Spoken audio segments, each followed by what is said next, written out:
no habéis visto ninguna de las notificaciones de Facebook... ¿De Facebook? Joder, de YouTube.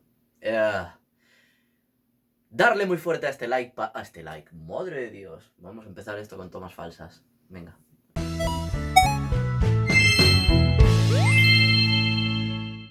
¡Ey! ¿Qué pasa?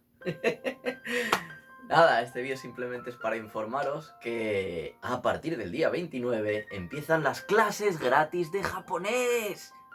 Sí, gratis. Pues desde el día 29 hasta el 6 de mayo, del 29 de abril evidentemente, estaré dando clases de japonés gratis en directo. ¿A qué horario? Pues darle a la campanita y lo sabréis. Nada, principalmente en España será sobre las 3 de la tarde.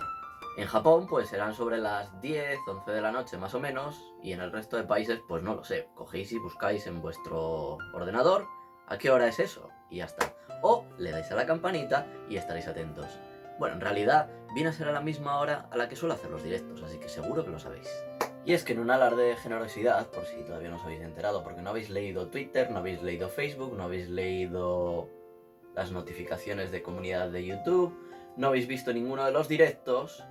Y nada más, por último, darle like al vídeo, porque últimamente YouTube parece que está queriendo dar un poquito más de sí enviando el vídeo que subo a la gente y para que se notifique. De hecho, en los últimos vídeos parece que tanto el número de suscriptores que han visto el vídeo ha aumentado, el número de gente con la campanita ha aumentado, el número de gente a la que ha llegado la notificación ha aumentado, y a qué se debe esto, pues no lo sé.